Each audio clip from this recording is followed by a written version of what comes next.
मराठा समाजाला आरक्षण SC-BC वर्गामध्ये दिल्यानंतरही वेगळं 10% दिल्यानंतरही आणि ते कोर्टात आम्ही टिकू, कारण या आधीचं मान्य देवेंद्रजी मुख्यमंत्री असतानाचं रिझर्वेशन आरक्षण मराठा समाजाचं हे केंद्रामध्ये टिकलं नाही. त्याच्यामध्ये त्यावेळच्या उद्धवजी सरकारने पुरेशी मेहनत घेतली नाही असा आमचा आरोप आहे. पण ते फेटाळताना जी निरीक्षणं नोंदवली सुप्रीम कोर्टाने त्या सर्व निरीक्षणांचा विचार करून, उदाहरणार्थ सॅम्पल सर्व्हे जो आहे ते सॅम्पल जास्त घ्यायला पाहिजे, ते यावेळेला 3 कोटी घेतली. त्यामुळे आमचा दावा असा आहे की SC-BC आरक्षण जे मराठा समाज वेगळे देते आम्ही टिकू. तरी सुद्धा मोठ्या प्रमाणावर मराठा समाजामध्ये हा विषय सुरू आहे की आम्हाला कुणबी म्हणा, सरसकट कुणबी म्हणा आणि सरसकट कुणबी म्हणून ओबीसीतून आरक्षण द्या, जे 50% जात असेल ते नक्की टिकेल. आज आम्ही मराठा समाजामध्ये आरक्षणासाठी काम करणाऱ्या अनेक संघटनांचे नेते, ज्यात मनोजदादा जरांगे पाटलांना सुद्धा संपर्क केला. ते आजारी असल्यामुळे फोनवर नाही आले, परंतु त्यांच्या वतीने एक सरपंच महोदय येत होते आणि त्यांनी असं म्हटलं की बा आत्ताच्या त्यांच्या तब्येतीच्या स्थितीमध्ये त्यांना येता येणार नाही, पण आम्ही एक नोट पाठवतो. ती नोट सुद्धा बैठकीमध्ये आम्ही वाचून दाखवली. म्हणजे त्या अर्थाने त्यांचं सुद्धा म्हणणं बैठकीत आलं. अशी बैठक झाल्यानंतर मग एक बैठक झाली, प्रामुख्याने 3 रिटायर्ड जजेसची जी कमिटी झालेली आहे.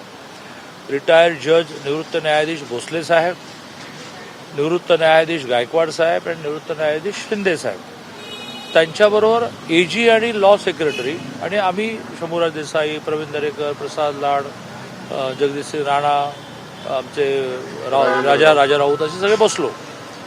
तर त्या सगळ्यातून जो निष्कर्ष निघाला आहे तो निष्कर्ष वारंवार हाच निघतो आहे की 10 प्रकारची डॉक्युमेंट्स ही कुणबी दाखला मिळण्यासाठी हवी होती, ती आपण 42 केली. म्हणजे कुणबी दाखला मिळवणं आणखी सोपं केलं. त्यातून आतापर्यंत शिंदे समिती नेमल्यानंतर 1,76,000 नोंदी सापडल्या आणि एक नोंद हे 300 दाखले क्रिएट करतं. मग माझा चुलत भाऊ आणि माझा मुलगा, माझी बहीण, कारण ती बहीण जोपर्यंत तो दाखला मला मिळतो तर तिला पण तो मिळतो. असं 1,76,000 1,77,000 नोंदी ज्या सापडल्या, ज्याच्यातून प्रत्येकी 300 एवढ्या नोंदी मिळतील. त्यांना कुणबी दाखले मिळाले, ते ओबीसीत गेले, त्यांना ओबीसीचे फायदे मिळायला सुरुवात झाले. यावेळेला ॲडमिशनला मी उच्च शिक्षण मंत्री आहे, तर अनेक जण काल परवापर्यंत मराठे होते, कुणबी दाखला मिळाला आणि त्यांनी ओबीसीतून ॲडमिशन घेतलं. पण सरसकट सर्व मराठ्यांना कुणबी करा याची खूप कायदेशीर अडचण आहे असं वारंवार आलं. पण असं ठरलंय की 2 दिवसानंतर मराठा संघटनांच्या नेत्यांच्या मध्ये आलेल्या मागण्या, जशी एक मागणी मराठा समाजाच्या नेत्यांच्या बैठकीत आली आहे की SC-BC आम्हाला नको, आम्हाला पुन्हा एकदा आर्थिकदृष्ट्या मागासचं EWS जे आरक्षण आहे ते आरक्षण आम्हाला मिळावं, कारण त्यात ते आरक्षण सुप्रीम कोर्टामध्ये टिकलं. त्याला आता सुप्रीम कोर्टात टिकल्यानंतर मागे जायला काही वाव नाही. आणि त्यात जातीचं आरक्षण नसणाऱ्यांना ते मिळत असल्यामुळे खूप कमी जाती राहिल्या आणि मराठा समाजाला 3 वर्ष 8.5% मिळालं. केंद्रातल्याही नोकऱ्या, केंद्रातल्याही सवलती त्यांना एलिजिबल असतात, पात्र असतात. मग आम्ही ते घालवलं आणि SC-BC मिळवलं. तर आमचा SC-BC काढून घ्या, कारण SC-BC असताना आर्थिकदृष्ट्या मागासांचं आरक्षण देता येत नाही. त्याची तरतूबच अशी आहे की जातीचं आरक्षण मिळणाऱ्यांना ते आरक्षण मिळणार नाही. आता हे एक नवीनच विषय समोर आला. याला सर्व समाजाने मागणी मान्य करायला लागेल आणि SC-BCचं आरक्षण दिलेलं मागे घेणं हा काही सोपा विषय नाही आहे. काही व्यावहारिक मागण्या आल्या आहेत की अण्णासाहेब जावळेंच्या नावाने एक वेगळं मराठवाड्यासाठी आर्थिक महामंडळ करावं. अशा ज्या काही सहज करता येणाऱ्या मागण्या आहेत त्या आम्ही नक्की मान्य करू. मागणी मुख्यमंत्री महोदयांबरोबर बोलायला लागेल. परंतु हा जो बेसिक मुद्दा आहे की सर्व मराठ्यांना कुणबी करा, हे कायद्याच्या चौकटीत कसं बसेल यावर आज खूप कायदेशीर खल झाला. सरकार सकारात्मकच आहे, सरकार काही ना काही मार्ग काढण्याचा प्रयत्न करत आहे, परंतु कायद्याच्या चौकटीत टिकणारं ओबीसीच्या मूळ आरक्षणाला धक्का न लावता कायद्याच्या चौकटीत टिकणारच द्यावं लागेल. यावर आता माननीय शंभूराज देसाई आणि मी माननीय मुख्यमंत्री महोदयांना हे सगळं ब्रीफ करून 2 दिवसानंतरची ह्या सगळ्या निवृत्त न्यायाधीशांच्या समितीची बैठक आम्ही त्यांच्याबरोबर एजंटसहित आणि लॉ सेक्रेटरीसहित करणार आहोत किंवा हे इतके सगळे ऑप्शन आलेले आहेत. त्यातून काय ॲट दी मोस्ट शेवटी आयुष्यामध्ये सगळं झालं असं कधी होत नसतं. ॲट दी मोस्ट जास्तीत जास्त असंच होत असतं. ते जास्तीत जास्त काय होऊ शकतं याचा विचार करू. दादा, शिंदे समितीचा अहवाल स्वीकारलेला आहे कॅबिनेटमध्ये. त्या समितीने आता पुन्हा एकदा त्या 2 अहवालात काय म्हटलंय, काय त्याचं काय? शिंदे समितीच्या अहवालामध्ये त्यांनी कुणबी सर्टिफिकेट मिळण्यातला सोपेपणा कसा निर्माण करता येईल अशा प्रकारच्या काही सूचना दिल्या. त्या मंत्रिमंडळाने मान्य केला. त्यावर आता GR निघेल आणि त्यांनी ऑलरेडी टप्प्याटप्प्यावर खूप गोष्टी सोप्या केल्या. 10 पुराव्यांच्या आधारेच सर्टिफिकेट मिळायचं ते पुरावेच 42 करून टाकले.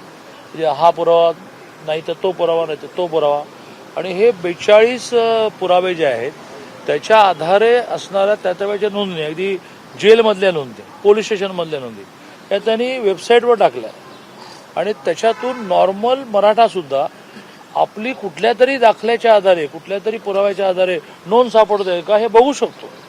मग ती त्याला सापडते. 10 दाखल्यांमध्ये नव्हती सापडत, 42 मध्ये सापडते आणि तो ते घेऊन धावत पळत जातो आणि कुणबी सर्टिफिकेट मिळवतो. हैदराबाद गॅझेट त्याचाही आधार काय घेतला जातो का? हैदराबाद गॅझेटमध्ये किंवा सातारा गॅझेटमध्ये किंवा त्र्यंबकेश्वर गॅझेटमध्ये, कुठल्याही गॅझेटमध्ये नोंदी ज्या आहेत त्या गठ्ठ्याने आहेत, समूहाने आहेत आणि समूहाने असणाऱ्या नोंदीवर समूहाला तुम्हाला कन्व्हर्ट म्हणजे मराठा टू कुणबी करता येत नाही.